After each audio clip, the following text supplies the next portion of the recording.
I'm hitting every button. I wanted my intro and I messed it all up. Happy Tuesday. Welcome everyone. Sorry. We're flipping all over the place, going back and forth. It's fine. Next problem they'll say is we have no audio. I was going to say, I mean, it would only be fitting today that we had audio issues in honor of Leif. It would be. That's fair. About that. Yeah. You have a proclamation you're going to read. We do. We'll start out, obviously, next to me. Today would be the normal day that Leif would have been on with us on the podcast, first Tuesday after the first meeting of the month. So we got our buddy Leif here. Never going to forget the lovely HB 1176 can he got for us. But no, last night at the city council meeting, they did a fantastic thing. They proclaimed April 17th, which is Leif's birthday, Leif Snyder Appreciation Day. Whereas Leif Snyder was born in Minot on April 17th, 1973, and spent his life as an active member of the Minot community in many ways, including through coaching hockey, his various places of employment, and having a soft spot in his heart for all animals and their protectors. And whereas Leif worked diligently to see life and situations through a different lens and with a sense of humor, including encouraging others to challenge themselves to embrace their own unique traits. And whereas Leif was a tireless advocate for his fellow North Dakotans, most notably the residents of Minot, and was a willing and supportive voice for those with disabilities whom he encouraged to pursue their dreams and goals despite any hardships brought on by disabilities. And whereas Leif challenged himself and others to stay involved in the Minot community, including holding local government entities accountable and creating and maintaining relationships with residents and local officials, even if they have different viewpoints than yours. So now, therefore, do I, not me, but Mark Janser, acting mayor of Minot, North Dakota, hereby proclaim April 17th, 2025 as Leif Snyder Appreciation Day and encourage Minot residents to live life like Leif by not worrying about what other people think of you for doing the right thing, never passing up an opportunity to speak up for yourself, utilizing your time wisely by never taking life for granted, standing strong in your values, never turning away from someone in need, always cherishing life, committing to making life better for others, and loving your community through your actions, your thoughts, your ideas, and your words, or as Leif was fond of saying, hear me out. Hear me out. Fantastic thing City of Minot did there. Rob Fuller, Lisa Hermosillo, all the councilmen, everyone. Yeah, shout out to Lisa Hermosillo and Corey Long, though. They were very much involved in making sure that happened. Yep. Lisa and Corey were at the meeting the entire time, sat up front, had a fantastic personal appearance Lisa made last night.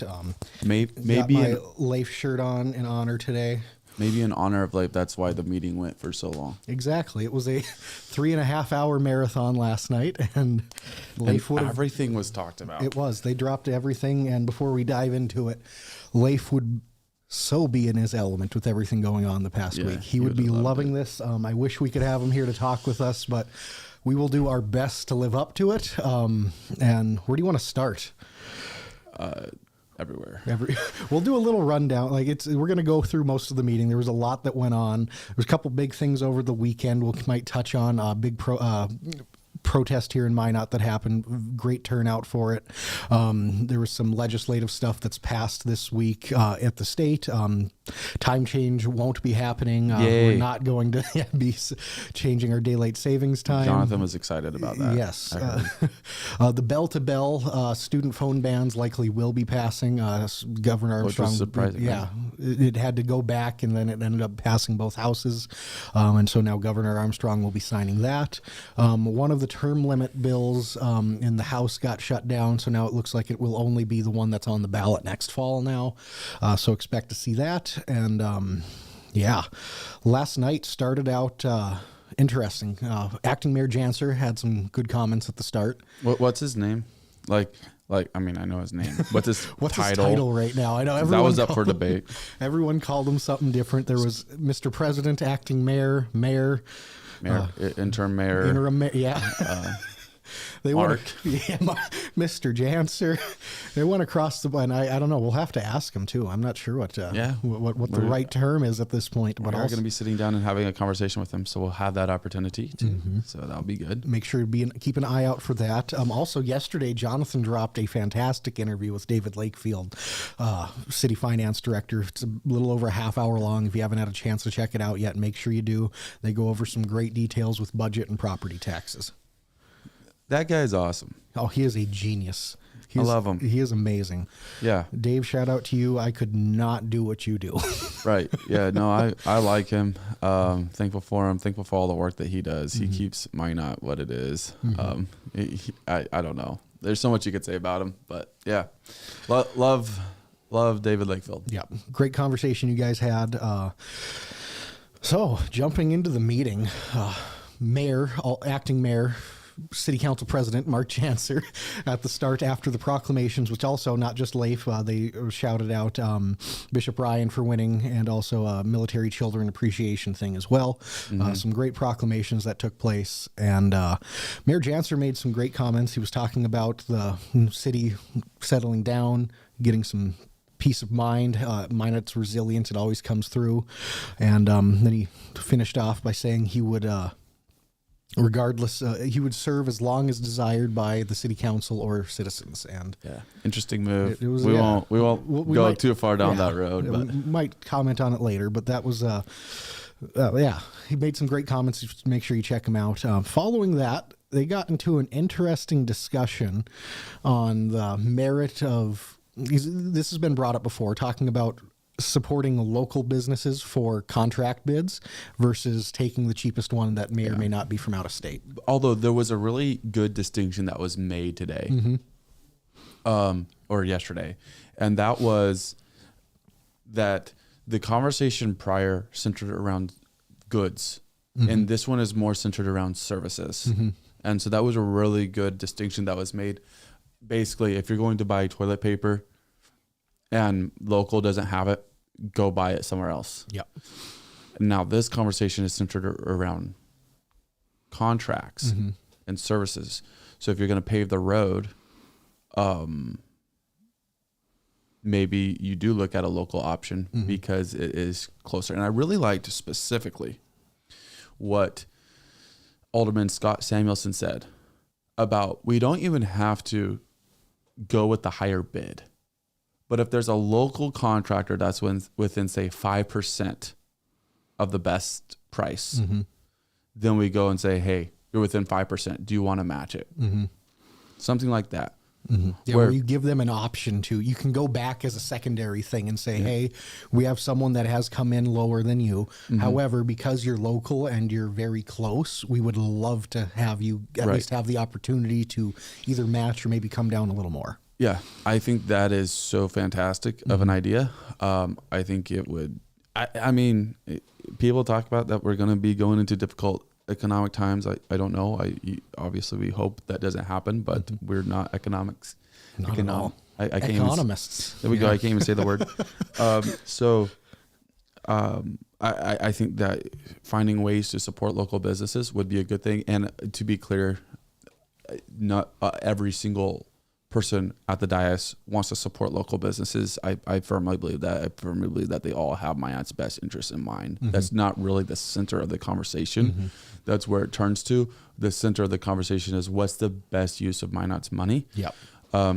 At least that's how the conversation gets projected. Because there's a couple sides to it. Obviously, just taking the cheapest bid that's out there is going to be the most cost-effective thing. Which for is the always best. Weird. Yeah, and you can, because there's a counter argument to that maybe spending 5% more on someone local, it's going to be the same job done, but now you're reinvesting that money back into the local community a little bit. I have a question too on that, and this would be an interesting study.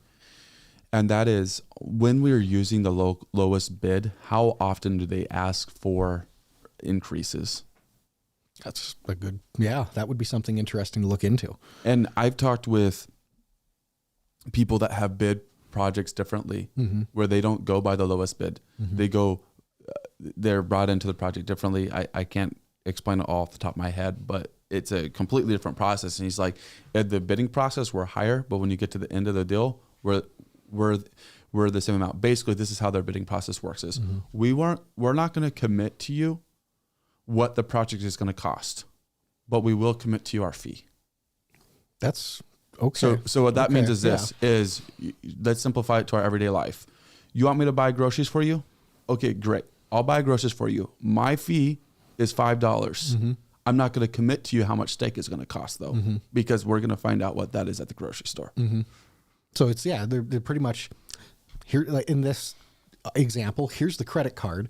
I'm going to tell you for a fact, I'm going to charge you $5 for doing this for you. And on top of that, you have to trust me that I'm not going to completely hose you on the process, but also you're going to get what you need. Well, it's not even hose you. Like like we're going to go to Minot Lumber and buy lumber, and we're going to go to wherever, like they're in the contract, there's going to be an agreement that we're not upcharging on the goods. We're not upcharging on all that stuff. No, and like that'd be a violation of the contract. And especially in today's time, that's a great point, because just of how volatile things are going right now, you don't know how things are going to be with inflation 6 months from now. It could be better. It could be 5 times worse. Who knows at this stage. And so then the contractors can come back and say, well, we're sorry, but inflation is killing us. Well, what about the people that actually bid the project right and counted that inflation was going to happen? They got cut out of the conversation and so it's really a question while they're going down this road is, do they need to go and look at the bidding process and make sure that it's still valid when you're looking at getting contractors and stuff in there? Are there more modern bidding processes that are more effective than just lowest bid wins? Oh yeah, and we might have to pay some things down the road. And because that's the thing, there's always that chance that there's going to be more expenses than foreseen coming forward. And I can't give you a bunch of examples on that for paving roads, since we've had a couple of those conversations recently, but we see them a lot with flood control. We see it a ton with flood control. That has been probably the most prevalent one. I'm sure it's happened with other instances too, but the prevalent one is the flood control, where we're having something that we originally planned for a $15 million cost. Lo and behold, 2 years later, when it's actually time to present the project, it ends up being 18 to 20 million. Right. And it's stuff like that makes a big difference. It's not like it's a few thousand, it's millions of dollars at that point. And in a place like Minot, that makes a big difference. Right. No, it does. It absolutely does. And so I think, my direction to city staff, city manager Jonathan here. No.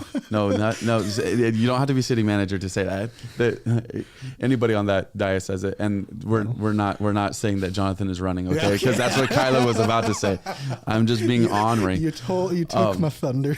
Maybe we should relook at the bidding process. Yeah. Just relook at that and see if anything if there's a better modern way for it to happen. Like almost it's like a zero budget kind of thing. Start from scratch, redo the bid process. If it can be done differently, great. And if we come back and decide that what we're doing now really is the best option, then roll with it. Yeah. I know that there was a contractor that was bidding on one of the projects in Minot, and they have a different style of bidding. And so they're like, we're not even interested in bidding because you guys want lowest bid.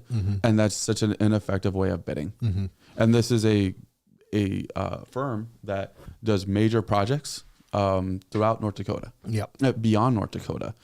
They're across the region. They're used heavily in Fargo. They're used heavily in Bismarck. They're even used west of here.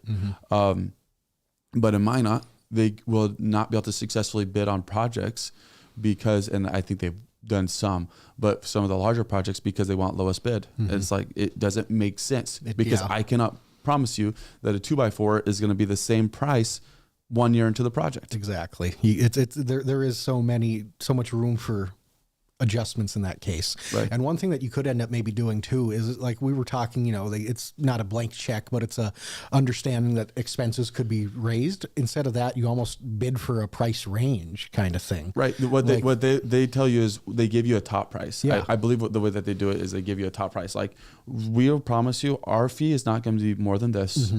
and that the total project will not cost more than this. Yeah, like just throwing numbers out there. For example, we're here to repave the entirety of this road. It's going to cost us, at the absolute maximum, worst case scenario, $1 million. We don't expect it to cost that much, but this is what the maximum would be. Our fee of that will only be 5% of that total cost, or not even that. Our fee will be $50,000 max. Yeah, that's what we get for sure. Everything on top of that goes into variable prices and payments kind of things. Yep. So I think, I don't know. This isn't just an idea that I had. This is an idea that talking with other people in industry. So I did my research too. The Starr man himself coming through. Yeah. I love it. I did that a long time ago, and I kept it in my back pocket for a day like this. for when I'm this serious. Conversation eventually came back up, because it was bound to again. It was. Yep. So, yeah, very interesting deal there. I think it would be good for it to be relooked at, to make sure that this is not a deal where we need to start using projects that are or contractors that are 10% over. This is a deal of, what do local contractors, are they willing to price match? Are you willing to do the classic Best Buy thing where you can go and bring in, hey, I found it on Amazon for $200 cheaper, match my price. And Best Buy is like, okay, we'll do that. And that's the thing, when you have an institution, maybe that's right, where a business like a Best Buy, where they can take a little bit of a loss like that every once in a while, they have the ability to do it because they're nationwide. When it's more of just it's a contractor that's based out of Minot that's trying to grow, it's a lot harder for them to do something like that. But that being said, there would be times where they'd be like, yeah, we would take on that project at cost because it would give us something to do. Yeah, and that's the thing too. It's one of those, it's not that they can't do it by any means, and there's even a lot of instances where they would be more than willing to. It's just you can't guarantee it would happen every time. Yep, it's a modern thing that's used in a lot of other areas. I think it'd be great for it to also be used in the bidding process for the city. So I'm excited to see what the recommendations are from staff, and I think that they should look at even changing their bidding process. So that would be interesting. My thoughts on it. Look forward to seeing that come through. There was some good conversation that was had between council and that. I think we have I have an interview with city manager coming up, so I'll have to stockpile that into the question. You're going to have to throw that one at him. Yeah. Harold, that'll be a great interview with Harold coming up. I look forward to that. Also, going off of the bidding process, do you want to jump into the PD cams that we were talking about? There was interesting, a company that was coming forward to possibly integrate and help with the Minot Police Department. Their process of they would offer a new system that would it's effectively goes into already available cam systems and systems in the police cars, and what it does is it takes snapshots and pictures of effectively every vehicle it sees and saves them in a database, so that if at a later time if there is an issue with a vehicle, you can specifically put in its make, model, license plate number, whatever it may be, and it will go into the database and find the last time it was visually seen, whether it be from a police department car, a cruiser, or if it's on one of the stationary cameras that they would have put up around the city as well. And very interesting conversation that kind of took place with it, because so much of that is a civil liberties thing versus assisting the police department in stopping crime. It's a big conversation that a lot of people have had throughout the years, and this is just Minot's newest version of it. And what are your surface level takes on the new flock cams? Yeah, I mean, I think there was somebody that a few years ago went and did this test, and they found that if you wanted to make sure that you were undetected by anything anymore, you had to walk around with a black plastic bag over you and hats and whatever else, and that's the only way that you could stay.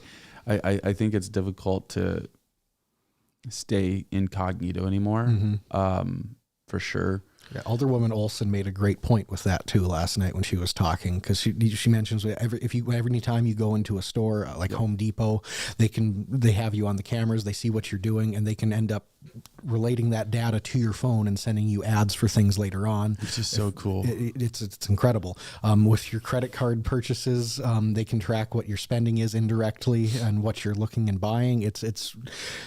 Is it a good thing? Probably not. I don't love it. I don't know if it's a good thing, but it is really cool. And it is really incredibly cool.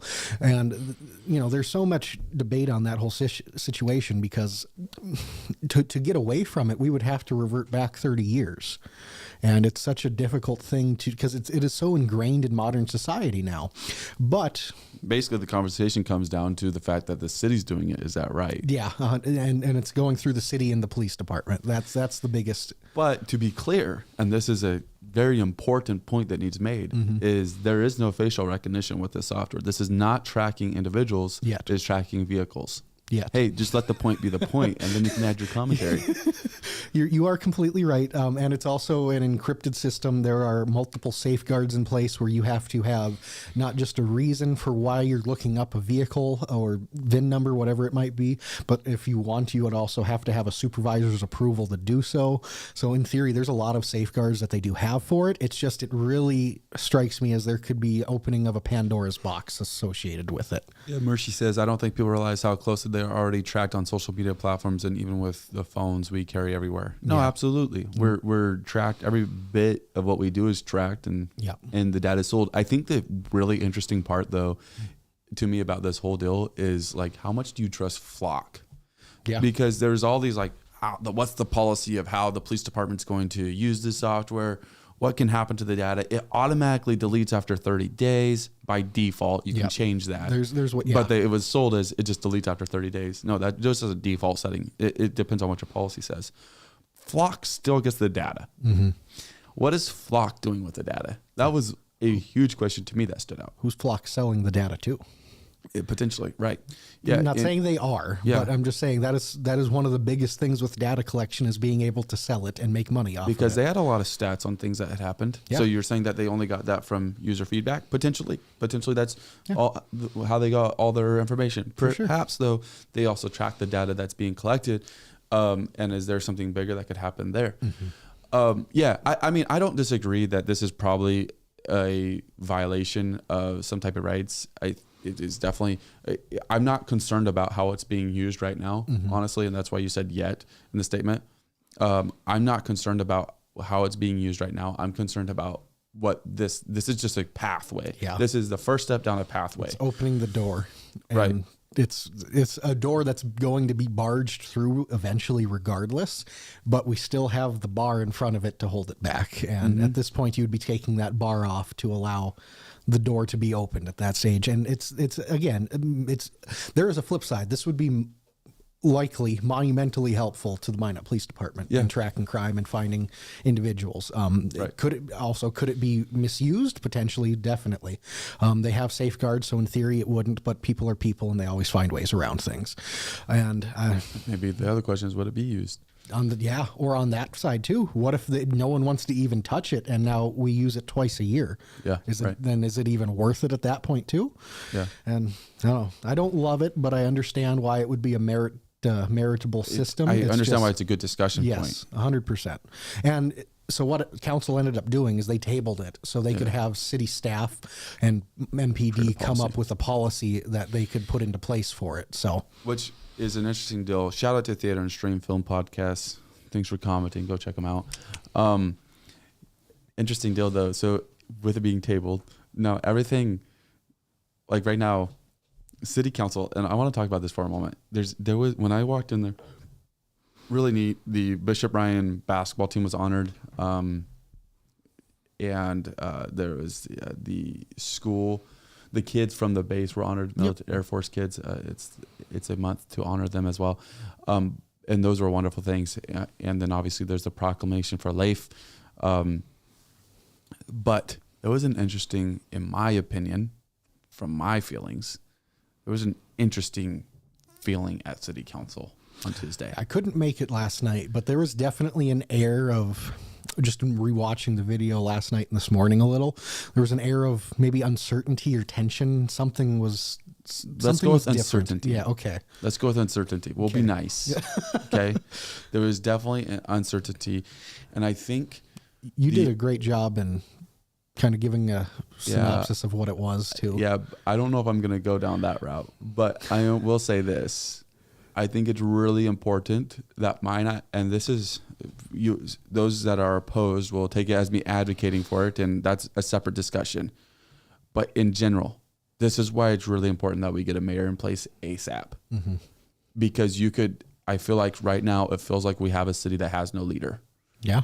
And that's not a slam at Janser, because he's doing a very difficult job right now in being a mayor for 15 days. Yeah, he got thrown into the fire to have to deal with this. He's thrown into the fire. He's acting mayor right now, but really he's a temporary mayor until 15 days from now, when we figure out what the next step is going to be, which is looking like it's going to be a special election. Yeah, and so he'll just continue being. But then we at least know that he's mayor for 3 months till the election date, right? Yeah, then we at least know that. There's a little bit more of a forward process at that. Like until July, August, you are the guy. We'll still be one council person short. Yep. And that's also creates this weird. So. Especially as we're going into budget season too. Yeah, we are, and big decisions are going to be made, and there's going to be 3-3 votes that are going to happen. That's not because it's one side against another side. That's because there's a lot of different things that happen during budget season, and a lot of different feelings on it. How many special meetings do they have the special city council meetings that they have during the budget process where they come on for an hour and end up voting for 3 things? Right. Like I know it happens it's going to happen at least a few times throughout the summer. So I don't know, man. This is just that part was a bummer to me, because, I think my aunt, I think a lot of my aunts wanting the next step to happen, but it feels like it's taking forever for that to happen, and it's going to get dragged out. But point of that is just weird, different type of feeling at city council for sure. That's fair. Yeah, there was just a different air to it all. Yeah, and see how it plays out from there. Before we dive into that special election, a couple other highlights from City Council. One thing, obviously the budget schedule and process is out. So starting pretty much in May, that's when it's really going to kick into high gear.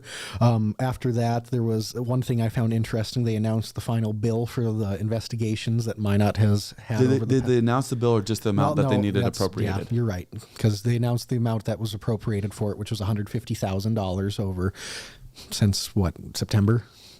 Again, there's not. There was several investigations. that ended up there's multiple investigations. There was 2 sub ones. Yeah, a lot of time put into it. Honestly, when I saw that come up, I was like, "There's another investigation that's starting." That was my gut. I was like, "No, not and then more." I was like, "Oh, okay." So, and again, there's a chance it might end up being a little under 150, like 100, 120, 130 kind of range, and it's not the entirety of it. But I think they said next month, May, is when we'll get that final bill from them, and. Couple other ones, and there was a big debate on childcare too. Yeah, no, that one we got to take some time to talk about. We got to take some time to talk about that in budget. Yeah. So let's do budget before the break, and then we'll come out of the break and talk childcare. So budget process, it sounds like it's going to be a little bit different today or this year, where they're going to try to consolidate it from having as long budget tours, where they're touring facilities and understanding all that stuff. I just had a realization. They had this whole conversation too prior to knowing that there would be a special election. So they came into this process thinking, hey, we're going to try to really consolidate this budget process because in theory, you're going to have the candidates there. Yeah. On the budget tour like last year. I mean, they can go and ask their questions. Yeah. Because I don't know how many, but several of the candidates are going to be from council. Mm-hmm. Yeah, without a doubt. We only know one so far that won't be. That's true. Yeah, that's true. But the budget process is it's an in-depth thing, and they're going to cut back heavily. It sounds like on the tours of the department tours. There we go. Words. Sorry, they're hard. And I'm really interested because these are all people that have done it before now. You have Lisa Olson, Mark Jansen, who have done it plenty of times, Paul Pittner as well, and then Samuelson, Blessum, and Fuller all did it last year. So no one is a new person to this process. So it really is probably a good idea to cut back a little bit and help, expedite the process and streamline it. Right. And it also sounded like they were trying to switch up a couple dates, and I think Alderman Janser was going to be in D.C. for a point, and if he's acting mayor, you'd probably like him to be there for some of these things. Right. So, yeah, I think it was a good point that was made by Alderman Blessum. Like, this year we want to go deeper. Last year we found out was all, but it's even with the flock deal where flock was included in a line item that was, according to Blessum, was like $200,000 for technical stuff, etc. Well, they didn't know that was talking about flock, so the money was approved in the budget for flock already, but they didn't realize that it was for flock. And so they wanted to go deeper and really understand. And that's cool. I think that's good. Obviously the the haters going to say, not really the haters, but the other side of the conversation is going to say, well, we need to let city do their job too. And I agree with that. Like, we don't want to go too far where we're like, all right, buy Charmin toilet paper instead of Kirkland or whatever we're doing, the right? Great Value, yeah. We don't need to go that deep. Yeah. But definitely having some of these bigger costs that are going to come up in the next year where they're not just staffing. It's okay. These are some of the software rollouts. These are some of the things that are potentially new, or that we're going to renew, that we only renew every 5 years. Get stuff like those items being able to be seen would be kind of a good thing. Yeah. I think. And I think one thing that kind of adjusts with this too is it stems from your conversation you had with David Lakefield. I think that getting a lot of these cuts done now and streamlining the budget right now is going to be massive, because if the caps do end up going through in property tax, like it really looks like it's going to happen. Really hard to understand how they work. Yeah, it's getting so much more and more confusing than what it started out as. But that's a different conversation as well. And looking at the future and the uncertainty that it brings with those caps, and having the ability to at some points, you can raise it, but if issues come up, that raising of the budget might still not be enough to cover. So if you're able to cut back as much as you can now, going into that future time frame, you're going to be able to be a lot more flexible.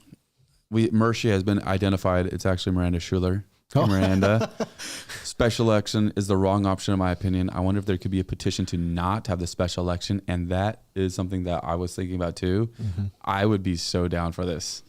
Honestly, because you would actually get the interest of the people. All right. So to be fair, like, if we need to do a special election, we need to do a special election. That's fine. Okay. Do we have an election to have a special election? but the thing of it is like only 300 people, 293 people have to. That is like somebody's neighborhood. Yeah. It's hard. You have a large apartment complex in Minot and you live in it, you can knock every single door in that apartment complex and you can get enough signatures. That's the attendance of a middle school game between Bishop Ryan and R.E. Deemers. Yeah. Like that is like, we can keep going down this. That is as many people that is in Walmart at one single given time. Yeah. But no, for real though, it really doesn't feel like it's a full grasp of the people of Minot. I completely understand the reasons that they have for the numbers based off the prior elections. It's just in this specific instance, it's so few that it doesn't take much to get those signatures. Yeah. And on the flip side, so if you were to petition against it, how many would you need? Like, I don't know purely, that you can. If you even could, would you have to, like, because at that point, would 500 signatures to cancel out those 500 signatures I think you could get 1,000 signatures, no problem. I bet you could, yeah. I think you could. We'll have to, Miranda, we're going to look into that if you haven't already. Yeah. And that's definitely an interesting one. Not saying we're going to pursue it, but we will at least look into the possibilities of it. Right, yeah, for sure. Interesting stuff. We're going to talk more about that right after a 60-second break from our friend, Unmanned Operator. In the demanding world of oil and gas, precision, safety, and efficiency are non-negotiable. Unmanned Operator Drone Services revolutionizes how you monitor, inspect, and manage your operations. With cutting-edge technology and expert operators, we deliver real-time data, detailed reports, and actionable insights for our valuable clients. Why risk the safety of your team or waste precious time?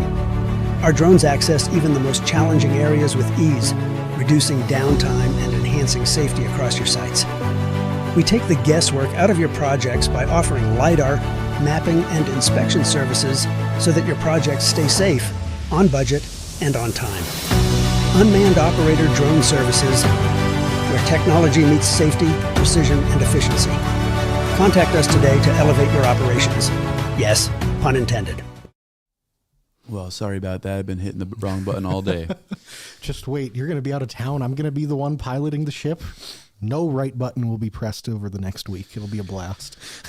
Yeah, on Thursday, we have Sean Sitma joining the podcast. And Kyler's going to sit down with him and talk about special elections, flood.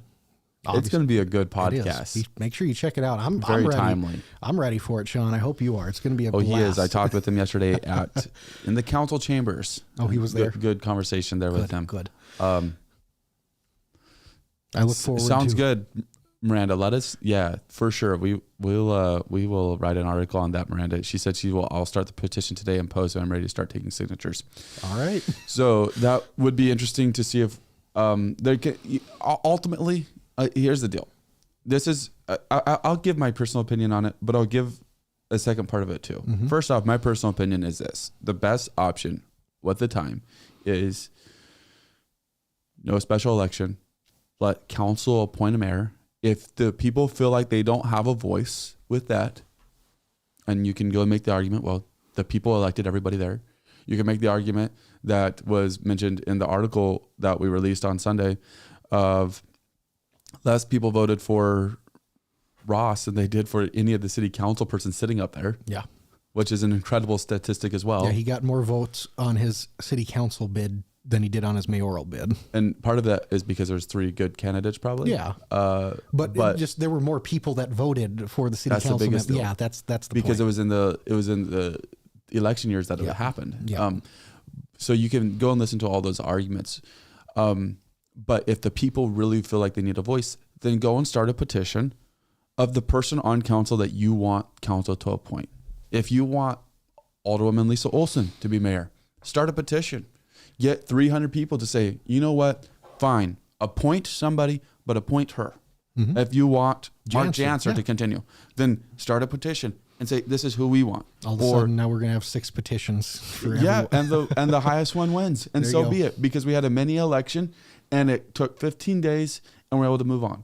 Rather than going to this special election that's going to drag out, and there's the cost that gets brought into it, and I can see both sides on the cost of it, but it makes the city of Minot in this just hanging here waiting for this thing to happen. We're stuck in purgatory.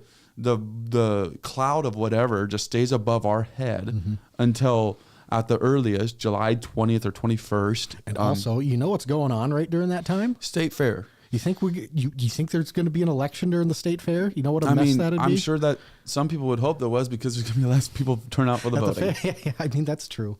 But also, I think that I don't see it happening during the fair. I can't see. Most likely, the bigger point is most likely happens in August, which is during farming season. Probably doesn't affect like actual Minot residents too as bad.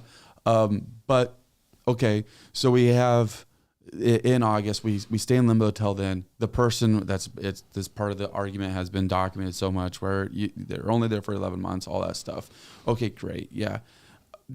So we have an outside person. If you also then have say 2 city council members running, and someone from city council wins, you still only have 6 people on the council. Right. And so then we're going to have to go and have an appointment for that. Mm-hmm. It's almost to the point where you can't even have a special election. I think you could barely still get it in. But then it'd be like 5 months, right? 6 months of serving. No, it has to be a minimum of 6 months. So it has to be over 6 months. 6 or 7 months that they would have on term then. Yeah.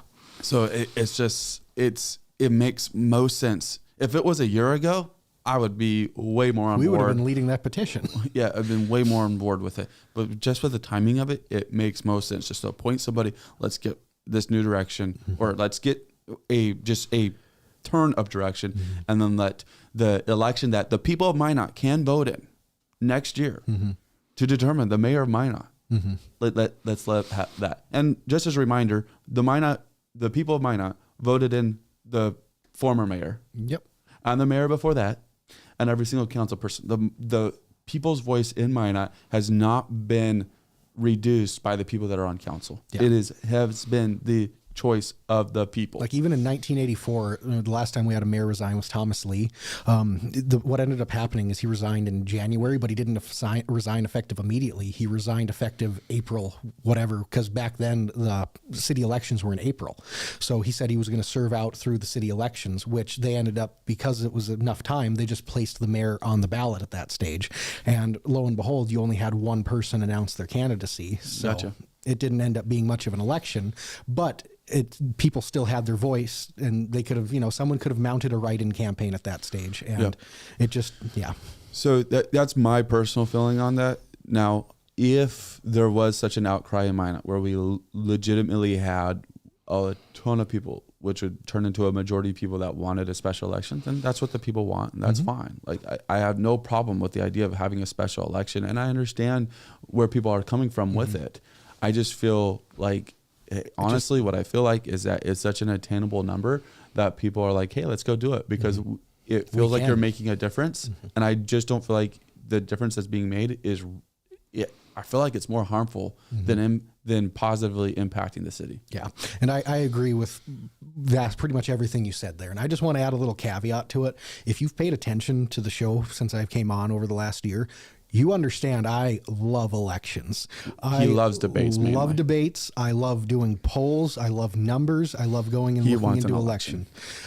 And I generally love it, but it doesn't feel necessary at this point. So, I mean, I can't wait. It's going to happen at this point. So get ready for us to probably host a debate, assuming it occurs. Unless there's some countermeasures that can be taken. Yeah. Want to say something. This is off that topic. I would love to hear Leif's input on this. This would be one of those moments where his voice would make such a big impact on the topic. And so I really, really do miss his voice on this specific point we were talking about. That was somebody the other day.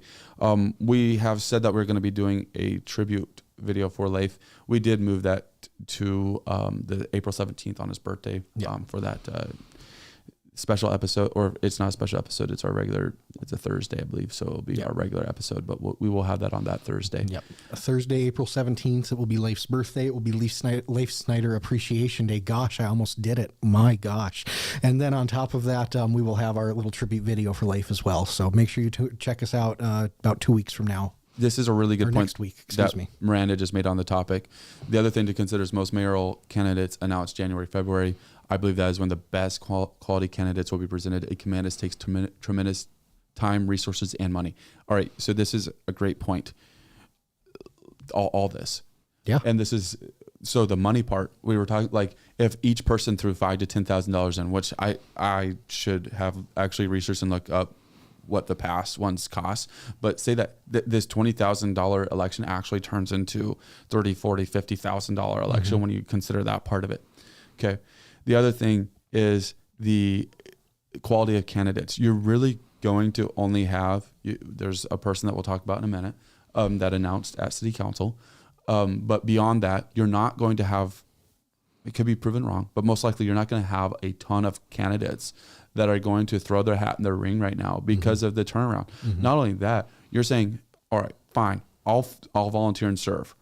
In the middle of summer, I'll start. When it's the time of year, you've already planned your vacations, you already have lake life figured out, you already have all this stuff, and you're like, nope, we're going to forego all that and run in this one when I could just wait a year and stick to my original plan of starting next year. And on top of that, they'd be jumping right in smack dab in the middle of budget season, which is, from personal experience, on the outside, one of the most complex and thought-provoking and in-depth processes of the city council. Well, I really feel like unless if you were very familiar with it, like to that point specifically, unless if you're very familiar with the budget process, I feel that you're going to give a lot of, you're not going to be involved in the point of saying we should cut this and we should cut this and we should cut this. I think if you were a good leader, you wouldn't. You would only say that in areas that you actually maybe already had been paying attention to. And beyond that, you'd say, hey, this year I'm going to rely on the advice of those around me because I haven't been here before and I'm right in the middle of the project and you guys have already been working on this for 3 months. And that's something I think that would be great to ask Blessum Samuelson Fuller, is how much did those budget tours last year actually help them get familiar with everything as they were running in last spring, I think going we into asked the summer. Last year, probably at some point. I'm sure it was asked in one of the interviews with him, but I think that's probably a big deal when it comes to that. And I don't know. I don't want it to end up stonewalling Minot for another year rather than a couple months. Yeah. And that's the thing. I'll go back to the feeling that I said that was held at council. I don't want that feeling to be had. No. Until we have a new regular term, a full-time mayor. Yeah. So I don't know. Not excited about this. Again, if it's truly what Minot wants, then I get it, and that's fine. We'll roll with it. We will cover it gladly. I don't feel like 300 people is a fair assessment of what Minot wants. And I understand that that's the rule. I'm not saying rules need to change before this. Like, that's the rule going into it. I get that. But I don't know that that's a fair assessment of what Minot actually wants. I agree. Large portion, and we'll see. I mean, obviously Miranda's looking into some stuff now. We will see what transpires going through the summer. I really look forward to seeing some people come forward, if anyone does, to throw their hat in the ring as well. And you want to... I guess we're off childcare at this point. So last night at the personal appearance section, a gentleman named Josiah Royce, who has spoken... Sticking on this topic. I like it. We're here. Let's go. We're here now. I don't want to go off and come back. So he came forward at the personal appearances last night, and he made... First off, he made some very heavy allegations towards Minot Police Department. And which the city staff or city council said, email us this, we'll look into it. He said he already mailed it. They said they didn't get it. They're going to be looking into it. Yeah. So if you want to watch his comments, you can go back, check it out last night. We had an article come out last night. It links right to his comments on that. So feel free to check that out. Way to go, Kyler. I tried. Then on top of that, at the end of his statement, he said, also, I have this. And he showed his petition, and he said, hey, I submitted this with about 500 signatures to have a special election so the people of Minot can actually vote on their mayor. And I announced my intention to be a candidate for that mayor. Yeah. So we had to make sure we don't, but the city and county will make sure that those signatures can be verified as legitimate signatures. So that's which I would imagine they are. Yeah. But when you have 500, you need 292. You might have a couple that aren't going to be verifiable, but I can't imagine it won't go through. Yep. Assuming that he's not lying when he said he turned it in. Right. So it's reportedly that way. We have to go. We'll wait till the official word from the city before assessor for county. It's going to be between the city and the county. Okay. I mean, the county runs the election. It would be the county auditor. Excuse me. So. Yeah, sorry. I just had a thought that came. It happens. It happens. And it was completely different, but it was interesting. And so that'll be interesting to see. And then he said he'd run for mayor. Yeah, constitutional mayor. Yep. Let me pull up the quote because he says he wants to be a constitutional mayor. He plans on because he had priorly brought up a notion of being a constitutional sheriff and having something of that nature. And this is an interesting thing. He stood before council a couple months ago, weeks or months before it, in lieu of the investigations that were happening on the police side, and said we should get rid of the Minot Police Department and just go to a county. He was the one that suggested merging the MPD and Ward County Sheriff's Department. Yeah. We talked with Leif about that. Even I remember that. Okay. Now. Yeah. And so for me, that's scary because I don't know that specific thing is scary, but I don't know. It's the same thing. Far. It feels like it's setting a precedent that doesn't need to be set. Yeah. We actually had good discussion on that too. Mm-hmm. So here's the quote from him from last night. After the verification of signatures, where was it? Let's get this quote. I know. I'm sorry. He wants to be a constitutional mayor, and anything that conflicts with the Constitution, as the forefathers wrote, is hereby null and void. So that is his philosophy. He wants to follow the Constitution to a T from what we got off of that last night.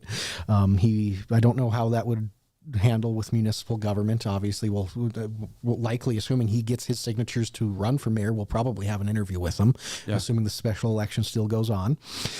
So we have one announcement, and I expect we'll probably start hearing more throughout this week at this stage. We have one candidate ready to go. What are the odds that someone else from the outside announces their candidacy? I think it's low. I think it's low. I wasn't sure if anyone would, frankly. Yeah. So the fact that someone did beat my personal thoughts on what would happen.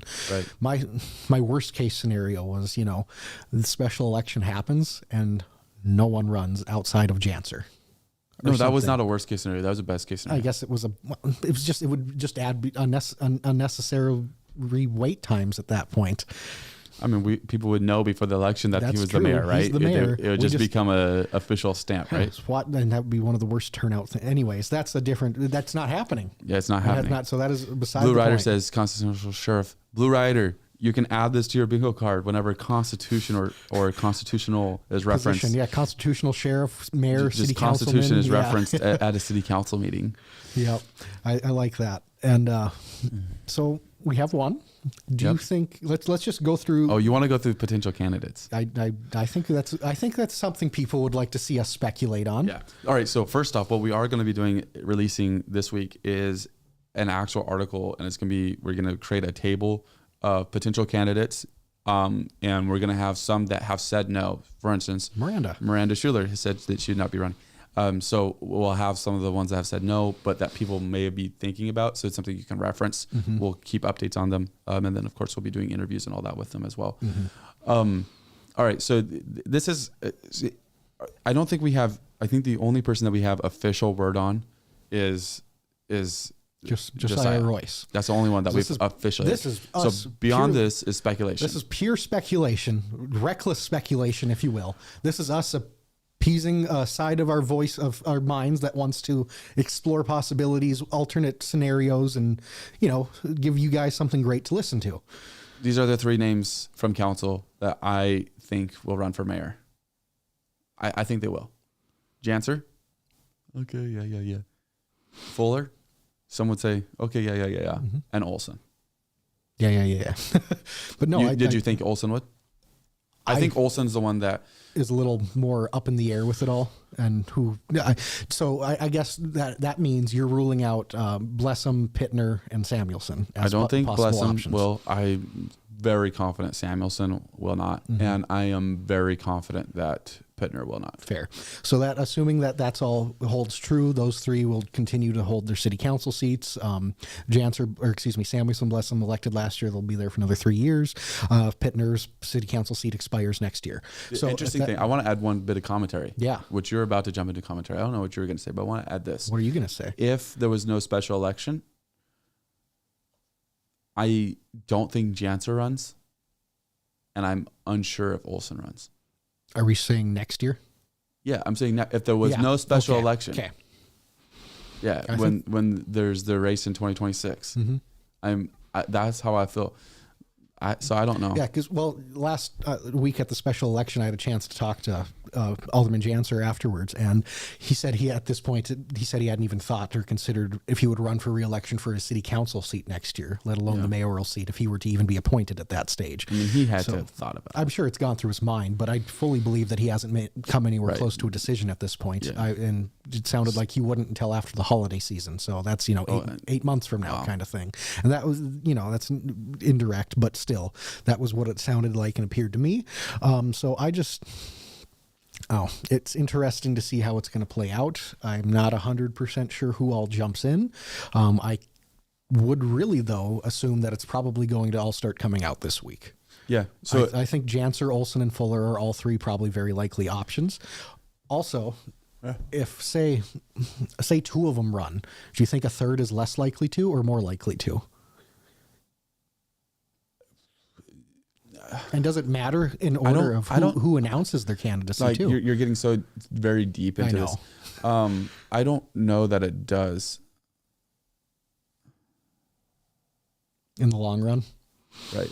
Or in the short term, I guess, frankly. It's not like it'll be that long. But I guess so long as they all... would it make a difference if someone announced this week versus 2 weeks from now? I doubt it at that point, because I think candidates have 30 days from the from the official confirmation of the petition to announce their candidacy, I believe. So assuming that the petition gets confirmed, at that 15-day period, whenever it might be on the 16th, give or take, whenever it comes, they have 30 days from then, I believe, to announce their candidacy. So you would have, frankly, until sometime in middle of May till it will be fully set in stone. Yeah. And it's going to be an interesting thing to play out. We will be talking to a lot of people in depth on this stuff. We have a couple people that we know for sure aren't running. Obviously, Miranda Schuler, who took second last mayoral race 3 years ago now. So this is I wanted to mention this. You have Miranda Schuler that said she won't. The other one that is going to come up is Sean Sitma, which we're going to have a conversation with him on Thursday. Potentially that might come up in conversation. You have, because we went through a bunch of people that formerly ran for mayor. Yeah. You have Tim Mihalik, who ran 2018. Yeah. Several years ago. Lost to Sitma in 18, I believe. Good chance he's probably not going to run, but that's another person in recent memory. I guess just to throw the names out there, I doubt they would because of age. I'm not even sure if they live here anymore, but Kurt Zimmelman, Chuck Barney, former mayors. Yeah, right. That's just, I doubt that. Those are just names that could, they've done it, so you never know. You never know. But I think that Minot's moved past that. So yeah. And then the other people that people would go to look at is former city council people. You have Curry Evans and Stephen Padragula, Scott Burlingame. Yeah, and I haven't talked to all of them, but I really doubt that they would jump into the action on this. So it's, as far as names out there that have been involved prior, it just doesn't feel like there's a lot. No one jumps out as like, oh, they gotta, like, well, how wouldn't they run, kind of thing. And obviously, I think again, so much of it just falls on the fact that you're running for a year, not even a year. And then it's going to be, you get in August, and then you have 4 or 5 months, and then you're immediately restarting your campaign. Like, it just feels, I don't know. I don't want to say waste of time, but it doesn't feel like it's necessary. Right. And we'll keep updated on that. We'll definitely keep our speculative ears open and make sure to check out the article and the board that we get posted later this week. Gosh, it's gonna be a big week coming up here in Minot. Right, it will be.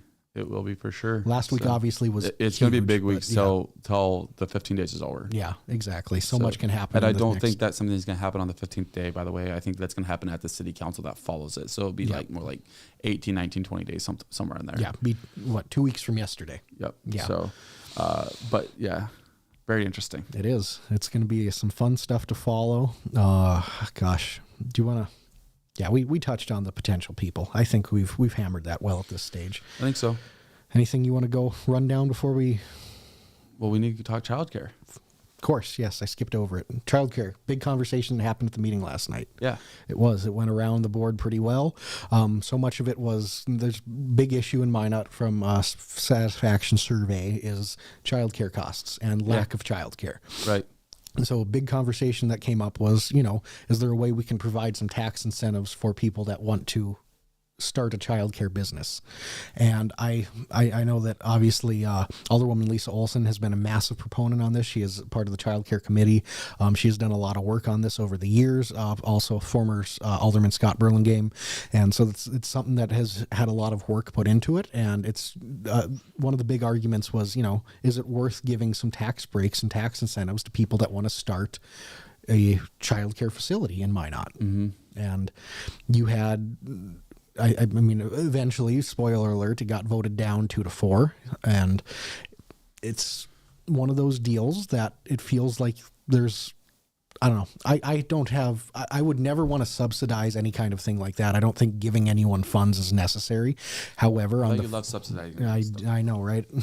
But on the flip side, I don't think a tax break is a subsidy. You're just allowing them to keep money in their pockets rather than giving them money back. Yeah, it was an interesting conversation. I think what it showed is not desperation, but the desire to help this issue. Yeah, right? Because that's the thing. Because I don't think that it was like, this is the fix. I don't feel like it was presented. I don't think the people like Lisa Olson, she's been very involved in this. I don't think that she was like, this is the fix. This is how we're going to fix it. It was like, we're just trying to find something to help because it needs help. Yeah, right? They're trying to put a solution onto the table. A solution that's going to be part of other solutions. Yeah. So I feel that. I feel that a lot. I come from a different perspective of that follows what Pittner was saying, that this has got to be something that's fixed in the private. That's fair. And what's an interesting thing is, like, he said, what about water mains? We need to start subsidizing that. And what's interesting though is, like, in the previous conversation, they directly said, no, we will not do that, because they said that we don't want to give any preference to a local contractor. If you're not the lowest bid, you should not even, no questions asked, we're going to the lowest bid. We should save the people's money. But then when it comes to a different issue, which is completely different, and the dynamics are 1,000% different, then we look at it differently though. Yeah. But we're still trying to keep things local. We're still trying to support. That's an interesting dynamic there, because there, yeah. we want, obviously, childcare is something that has to be done locally. If to find, you're not going to, you're going to outsource childcare. It doesn't work like that. You got to have people that want to set up businesses, possibly in their private homes, to allow for a daily childcare service. And so much of these issues are people that want to have, that would have younger children, can't find infant care. And there's such a dynamic here because obviously generations past. Realistically though, I wanted to respond to something that you said, and you're going to get so far away from it.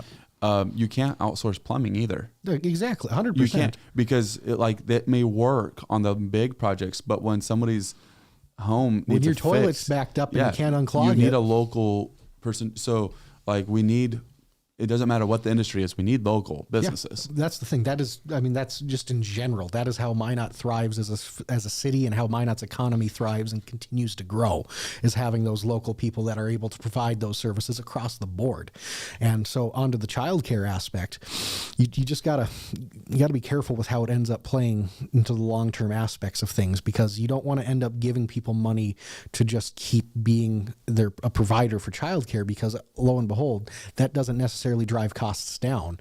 Just get that in some ways, depending, obviously these aren't major corporations, these are people we're talking about, but it doesn't mean just because they get money thrown back at them that they're going to lower their prices. Mm-hmm. Right. You can argue that having some tax incentives and tax breaks for property taxes for people that have these facilities or want to start these facilities could be an incentive to start it, but it's not like it's going to actually take that next step and drive those costs down directly. Yeah. Right. I think it's going to be definitely an interesting conversation, because I guess that has to continue. I want to go. They've done their research. I'm not saying this because I want to question the research, but I want to like dive into this issue a little bit. I want to talk with some of the daycare owners and things like that around town and really like understand this problem even better, because it is a kind of a situation, and my solution is going to be completely different. I probably won't say it, but Alderman Samuelson made a fair point last night. It was, it's, if you're going to have children, that's an additional responsibility that's put onto you. This is very good. You have to be able to, if you're going to have children, you have to understand the costs that it will take, not just financially, but from a time standpoint. I mean, if you can't, and obviously there's such a different dynamic, because in generations past, it was incredibly easy to live off of a single household income, and you would be able to not just have that, but you'd be able to have your cake and eat it too. Yeah, I don't agree with that. You don't think in 40 years ago it was easier for a household, a 5-person in 2040 or in 1940? No, 40 years ago from 40 years ago. Yeah, not in 40 years ago from now, a generation and a half ago. So in 1980. 1985. You don't think it was easier for a one house income to survive, a single income household to survive and pay for the childcare and additional things? If you brought them into the same environment that we live in today, no. Oh, of course, yeah, I agree with that, but it's because of the environment we live in today. No, that's not fair though. The environment that we live in today says that you need a TV in every room of the household. Fair. The environment that we live in today says every kid needs an iPad. The environment that we live in today says that we need a family vacation once a year. The environment that we live in today is a very expensive environment. Yeah. Okay. That is something that is on us as individuals. Yeah, it's the consumerism that's driven us to this point. So we can't say that because of that, then we need whatever effect to balance that out. That is, if you want to live that life, that's fine. It costs money. It does. And you'll notice that the first thing to go is not the kid's tablet. It's true. More often than not. It's amazing how accessible those things are for people that are not for but I've dealt with them. And it's like, you're like, I don't understand how we're buying this, but you need money for food. Like, I don't understand. And I'm glad to help out. And I have helped out. I'm not trying to like diminish the struggles that people have. And I understand that every situation is not the same. We can go to how I was brought up. I wasn't brought up in a home of wealth and everything else. Like I joke about it. Family day, when we went out to eat, it was a big deal. And it was like Costco, where we got $1.50 hot dogs and the whole meal cost $10. Yeah. And now it's like you spend $10 at the gas station per person on your way home from work. The it's a very, very interesting conversation when you look across the board. Yeah, no, because you're right. You can't just single it down to any single issue or any single thing going on. And that's why it's been so hard for the committee to figure it out, is because of the environment that we live in. They're trying to balance this and they're trying to find a solution for it. When part of the solution is, if you're going to have kids, there's a commitment to that. And I was at it somewhere in this weekend, and their person's like, yeah, the kids moved out of the house. We can eat wherever we want now. No, and it's true. Yeah, it is. It's a dumb part of life, how when you're the youngest, you have to make the biggest decisions of your life. When you're the dumbest, let's be fair, right? Yeah. Okay. 100%. You have no money, yet you have the most amount of expenses because you have kids and you're trying to buy the house and you're trying to get the car and you're trying to build areas of wealth in your life. And when I say you're trying to buy the car, I'm not even saying that it's a nice car. I'm just saying you're trying to buy a car so you have some type of equity in the car that can you're not always having to fix the car, which becomes you're just trying to get a snowball rolling so that way you have something, right? Yeah, 100%. There's all these different things that you're trying to do, and then kids move out. And when the kids move out, you own the house, you own the cars, you don't have to pay for the kids anymore, and you're rich now. And I say rich comparatively. It feels like you're rich because now you have discretionary. It stinks how life works. It's such a complex issue, and I'm not trying to. I understand people are struggling and all that. I don't know what the solution is, and I mean it sounds like, and I'm rambling now, but it sounds It's to difficult. be determined. This will not be the solution. Yeah, it sounds like it won't be. So there will be further conversations. That committee is going to continue the work they do. Look forward to seeing whatever else will come of it in the future. I really hope to see something happen. It's one of those things that, regardless of where it stems from, a lot of people feel it and feel that it is a big issue for them. So, and one thing I'll say, because one of the solutions is get rid of the dual income households and go down to a one income. That might mean you have to get rid of the trailer. My kid is crazy. My kid is expensive, and it's my boy. We drive by a horse trailer. He's like, Dad, can we get a horse trailer? We drive by an RV. Dad, can we get a camper? We drive by any kind of trailer, he wants it. I'm like, doesn't even want the horses. It just wants the trailer. He wants a horse trailer. He's like, Dad, can we get a horse trailer? I'm like, we're probably never getting a horse trailer, dude. He normally just asks for a regular trailer. I'm like, yeah, maybe one day we'll get us a trailer. We'll see what happens. Yeah. And then the horse, you pass the horse trailer. And then we're driving home, and then he's like, we drive by one of the camper trailer places in town. He's like, Dad, we should get a camper trailer. I'm like, how do you know what a camper is? Because you're 4 years old. And second off, no, we're not. First, no. Second, how do you even know what that is? Right. So, pulling back, maybe it's a one income household. Maybe you have to get rid of. But then the part where the city cares a lot is, okay, that's fine. Let's do one income households, but we have a workforce shortage right now. Yep. So what are we going to do about all the different positions that we're going to lose of people?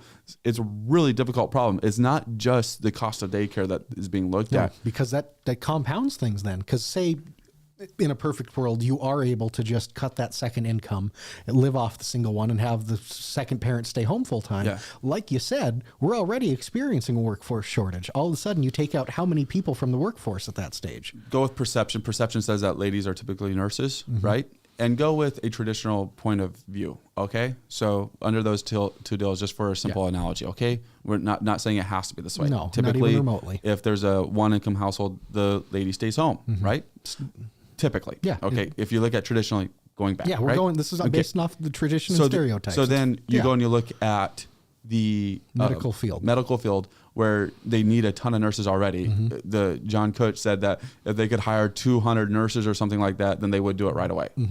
Okay, that's crazy, first off. But second off, if single income households become the thing, then you're going to have a bunch of people leaving the medical field. Yeah, because you have...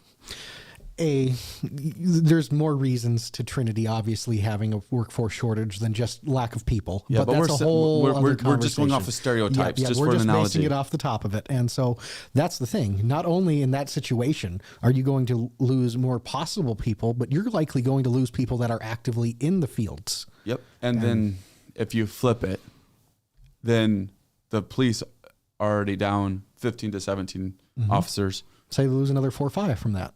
Yeah, because the husband has to stay home. Mm-hmm. Okay, well, that hurts pretty bad. Mm-hmm. That's not something that the city needs. No. Like, how do you win? Mm-hmm. How do you, exactly, where is the finish line at this? Is it something that just continuously gets redrawn? Or is there actually a consensus victory that can happen from this? Right. Yep. A great discussion on that. Yeah. It's something we're going to look into more, like I already said. It's something that is... And so much of it, too, is, I mean, indirectly, so much is affected by national industry and national stuff as well. I mean, just the cost of living, inflation, it's something cost of living is more expensive. I will agree on that versus 1980 to today, if you go and you actually, adjust inflation for prices. Right. It's more expensive now. I definitely. But I still think that we try to push our lifestyles a lot now too. Yeah, undoubtedly. We all want to whatever it is. Yeah, we all want it to be not just comfortable, but we want to thrive in our own way. And lo and behold, that's not cheap. Yep. Lo and behold, that's not cheap. Well, I think that does it for I think that's a good way to end it there. For an episode. Yeah. I don't know if it's a good way, but I think that's the way we're going to end it. If you stuck around and followed and listened, we appreciate you. We understand childcare is a big issue in the city. Let's do this real fast. I'm ready. What are we doing? Just run down. There's a couple notes you have. Bell to bell, school phone bans back. Yep, that is happening. It's happening. That is happening. Term limits. They're not going to be able to change the day. No, not the effective date. The effective date. But they on the ballot next fall, they are going to have the changing of the full length of them. In 2026, make sure you get out and vote. However you feel, make sure you vote on that, though. 100%. Make sure it's the voice of the people that's heard. And then lastly, time change. Yeah, happening. We will not be dropping daylight savings as of yet. We won't even be saying we will drop daylight savings when the states surrounding us drop it. Right. We're just tabling that issue for a future time. 2 years from now, they'll talk about it again. That's something that is best just for us to complain about and not take action on. Yes. And I actually agree. It's one of those things. We complain about it for 2 weeks a year. Yeah, something like that. Yeah. Once in the spring, once in the fall, and then maybe there's a third week when they're doing a legislative thing every other year. Right, yeah. But it's really do miss Sidekick. There would have been a lot of great discussion. Leif would have, like we said from the start, Leif would have been living for this. This was one of those city councils that had so much to unpack. He would have loved it. Yeah, he probably would have got up and spoke. Well, yeah. I mean, he would have probably on the police. It seems like he would care about that data. I bet, or I just from what happened last week, I could see him going up also and trying to say, election. trying to have his opinion on that, put some ideas out there. I would have been shocked if he didn't speak. How about that? Yeah, no, I could totally see that happening. So definitely miss him. We'll miss him on the first Tuesday after city council going forward. Eventually we'll have to see somebody else will sit down with us, but I don't know that you can fill the role. Yep, without a doubt. Leif is one of a kind. He will always be a mentor to me. Wish I would have had more time to really get to know him, but vastly appreciate the year I had. Absolutely. Very good. Well, that's going to end today's episode of Minot Talk. We'll be back Thursday at 9 a.m. We got our graphic fixed halfway through this one. So it's going to be Thursday at 9 a.m. Kyler's going to be sitting down with Sean Sitma to talk about a lot of important subjects that Minot is facing right now. Flood protection, special elections, mayors, the whole thing. It's going to be great. Some great perspective from Sean. Obviously, former mayor, lived in Minot, been a journalist in town for years, decades. Be great conversation. Kyler might even throw the question of, are you going to run for mayor? Well, now I have to. Yeah, so that question may be in the deck. So make sure you watch, Sean. If you're watching, be ready for it. Be ready. I'm sure he's already told people where he stands. I would imagine at this point. So that's something to look for. There was something else I was going to say, but I forgot. So thank you for interrupting. Got some interviews coming up this week. Really appreciate it. Make sure you check out our daily brief every morning at 7:30ish. I am, because I'm getting to host them the rest of the week. So if they're not out right at 7:30, that's my bad. That's because traffic in Minot can sometimes be very, very difficult. Yeah, I'm early going to in the blame. morning. I'll blame it on traffic. Yes, traffic. That train. Hey, someone noticed. Even great color on Kyler. Yes, we think. We don't want to jinx it. We think we got our camera figured out over there. It was quite a struggle for a bit. It just took like 10 months. Yeah. So the secondary guests over here won't turn pinkish red. Yeah. So if I turn red, it's because I'm blushing now. Yeah, he's always blushing too. So This is true. You'll notice that it's not that much of a change. So do appreciate you guys watching this one. Be sure to like and subscribe. I noticed that on YouTube, only 33% of the people that watch our stuff are subscribed. Please subscribe. We're almost at 1,000. 66%. Like if we get to 1,000 subs, if we got those 66% to do it. Yeah. If we got half of that to do it, we're sitting pretty already. We're sitting pretty. Yeah. Like, we're not sitting pretty. We don't sit pretty, but we'll be sitting a lot closer to 1,000. Yes, we will be. We ain't pretty. No, that's fair. That's fair. The goal is in sight. All right. Thanks for watching. Have a great day.